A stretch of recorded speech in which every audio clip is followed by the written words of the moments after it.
Maar, Praat saggies. so, verstaan ek jou reg, die Murdochs se empire gaan nie lank hou nie. Ek weet nie, Appie. Nee, in terme van die geskiedenis nie. So as jy terugkyk op die geskiedenis, dan was empire so syne wat truth gecolor het, soos wat die Nee man, niemand het truth gecolor nie, almal color truth. Daar's nie so ding soos regte truth nie. Maar het jy gesê dat die filosowe is die mense wat die mag het. Ek is nie lus vir die gesprek nie, man. En toe sê ek, maar truth bepaal wat die filosowe. Appie, daar is nie so ding soos die waarheid nie. Ons het 'n multidimensionele werklikheid waarin ons lewe. Elke ou sien net 'n gedeelte daarvan. En baie keer kan die goed heeltemal teenstrydig lyk. Maar dit is toch so dat Rupert Murdoch een van die mees powerful people of our time is. Ja, wat daarvan?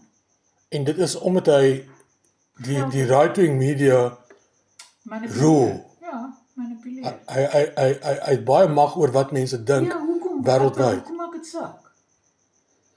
Maar op dieselfde manier, jy het gesê filosoof, maar ek bedoel akademici, het akademici ook 'n vorm van mag oor wat mense dink internasionaal. Appie, dit suur deur, as jy 'n goeie filosoof is, suur dit deur na die denkwyse. Ons gebruik vandag nog Sokrates en Plato en daai ouens se idees. Vandag nog. Dis 3000 jaar na die tyd. Verstaan jy wat die verskil is? Hulle het 'n lasting legacy. Sê jy die Murdochs gaan nie 'n lasting legacy hê nie. Hulle gaan na hulle leeftyd nie net so rukkie aangaan en dan ja, hulle sal 2 generasies hou en dan sit verby. Jy het soortgelyke ouens gehad. Dit is die ouens in die gedurende die Franse Revolusie was daar ook die ouens wat in die pers is. Niemand weet meer wie die koerant uitgegee het in daai tyd nie. Hulle is die ouens wat die idees van Rousseau, Voltaire en Montesquieu en die verskillende filosofie. Franse Revolusie. Ja, wat die idees oorgedra het aan die gepepel, deur middel partykeer van spotprente. Hulle het die gruwelikste spotprente partykeer gemaak van 'n arme Marie Antoinette.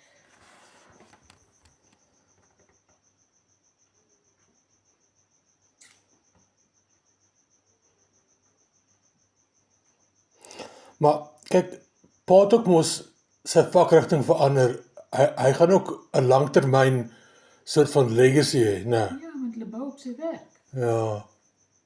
Hulle bou op sy werk. Die mense wat in sy vakgebied gaan altyd sê koek in daai jare het dit gesê. Ja. En ons het dit so verander. Of dit het geskuif van daar, maar hy het die verandering gemaak van daai ou na hierdie ou toe. Dit was een van die stepping stones. Dit is wat te veel praat oor die wetenskap. Jy sê altyd die wetenskap is verkeerd. Dit is nie verkeerd nie. Hy word verbeter elke keer. Maar jy moet rekening hou met hom wat vooraf gegaan het, die stepping stone wat ons geneem het. Dit het altyd 'n faset van die waarheid nog al die tyd beet. Hulle verfyn dit elke keer, maar hulle gooi dit nie weg nie. Maar sou mens kon sê dat nie alle akademici reg kry om 'n lasting legacy. Nee, dis een van die moeilikste goed om te doen. En Pa het reg gekry. Ja. Jy kan dit glo. Dit is wat ek vir my pa. Ja, maar dis wat die hele tyd vir jou probeer sê. Hy's een van die few and far between. In sy vakrigting. Hy kan nie, en nog 'n ding is, hy's in 'n vakrigting wat een van die heel belangrikste vakrigtings vir die mensdom is.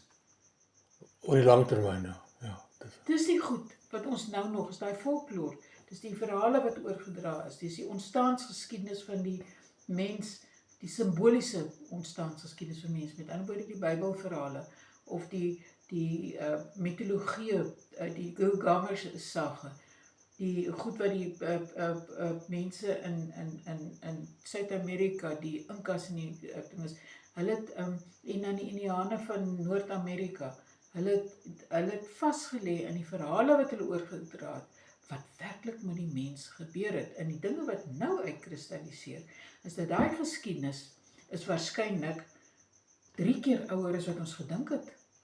En nou praat ek nie van 30.000 jaar nie, Happie. Ja, ek weet maar kyk, om terug te kom by Paul se vakrigting, dit is daai goeders van die Midde-Ooste en Ja, maar dit is die die verhale, Mediterranean. Happie, die verhale wat hulle nou nog probeer reginterpreteer.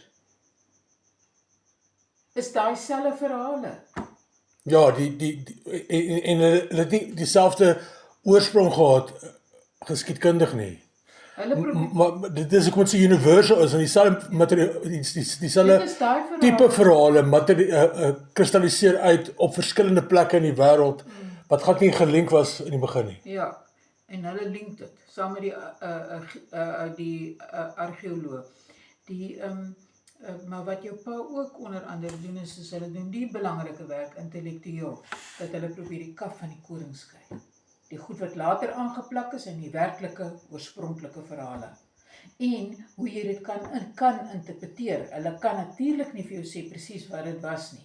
Maar wat is 'n legit interpretasie en wat is nie 'n legit interpretasie nie. En dit is waaroor jou pa se werk gaan, is highly abstract. Dis soos 'n abstrakte wiskundige.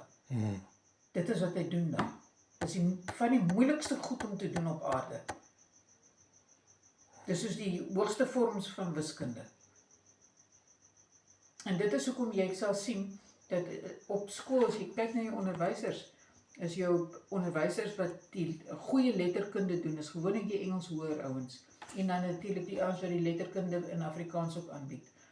En dan jou wiskunde onderwysers